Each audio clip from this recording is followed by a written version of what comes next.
Welcome student. আজকে আমি তোমাদের জন্য কয়েকটি এমসিকিউ নিয়ে এসেছি।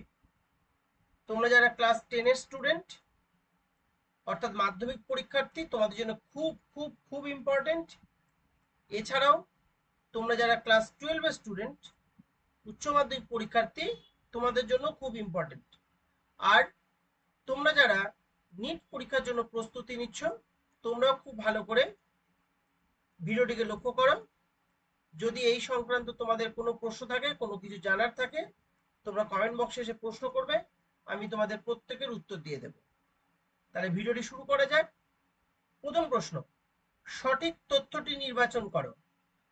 অ্যাসিড বৃষ্টি stone cancer, SPM asthma bronchitis ঘটায়, ডিডিটি বিএইচসি মাটি ও জল দূষণ ঘটায়। সবকটি তথ্যই সঠিক। আমি কিছুটা সময় পজ রাখছি, তোমরা এই চারটের মধ্যে যেটা সঠিক অপশন সেটিকে নির্বাচন করো, তারপর আমি উত্তরটি বলে দিচ্ছি, মিলিয়ে নেবে। আশা করি তোমরা সঠিক উত্তরটি নির্বাচন করেছো। এখানে যেটি সঠিক উত্তর সেটি হচ্ছে ঘ, সব কোটি তথ্যই সঠিক। কোয়েশ্চেন নাম্বার 2, কোনটি ফুসফুসের ক্যান্সারের লক্ষণ নয়? কাশির সময় রক্ত বেরিয়ে আসা, বক্ষ গহ্বরে কলা রসের সঞ্চয়, ওজন হ্রাসের সহিত জ্বর ও দুর্বলতা, ওজন বৃদ্ধি। তোমরা উত্তরটি করো, আমি উত্তরটি বলে দিচ্ছি, আশা করি করে ফেলেছো। উত্তরটি হচ্ছে ওজন বৃদ্ধি। এটা সম্পর্কিত নয় ক্যান্সারের সঙ্গে, ফুসফুস ক্যান্সারের সঙ্গে। নেক্সট, রেড পান্ডা কোথায় সংরক্ষণ করা হয়? সিঙ্গালীলা জাতীয় উদ্যানে, কানোহা জাতীয় উদ্যানে, গির জাতীয় উদ্যানে, সুন্দরবন জাতীয় উদ্যানে। তোমরা এই চারটে অপশনের মধ্যে যেটি সঠিক মনে করছো নির্বাচন করো, আমি এক্ষুনি বলে দিচ্ছি, তারপরে মিলিয়ে নাও। আশা করি তোমরা করে ফেলেছো। যে উত্তরটি সঠিক সেটা হচ্ছে অপশন খ, সিঙ্গালীলা জাতীয় উদ্যানে।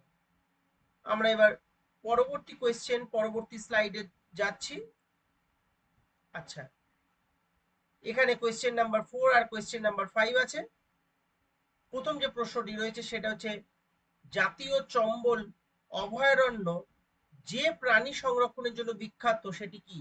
রেড পান্ডা, একশৃঙ্গ গন্ডার, কুমির, ঘড়িয়াল। যেটা এখান থেকে সঠিক বলে মনে হচ্ছে তোমরা নির্বাচন করো। এটা কেন মনে রাখবে, চম্বল। কেমন? ওকে, যেটা সঠিক উত্তর সেটা হচ্ছে কি, ঘড়িয়াল। ওকে, বেশ। Next, JFM joint forest management প্রকল্পটি প্রথম শুরু হয়েছিল কোথায়? উত্তরাখণ্ডে, হরিয়ানাতে, তামিলনাড়ুতে, পশ্চিমবঙ্গে।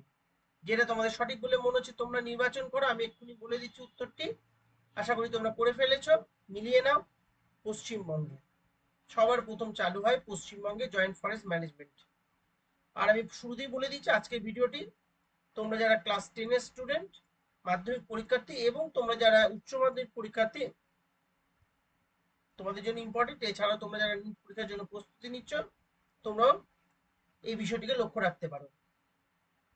কিন্তু আজকের ভিডিওটি বিশেষ করে ক্লাস 10 এবং ক্লাস 12 এর এমসিকিউ প্রশ্ন আমি আলোচনা করলাম। এই সংক্রান্ত তোমাদের যদি কোনো প্রশ্ন থাকে, কোনো কিছু জানার থাকে, তোমরা কমেন্ট বক্সে এসে প্রশ্ন করবে, আমি তোমাদের প্রত্যেকের উত্তর দিয়ে দেবো।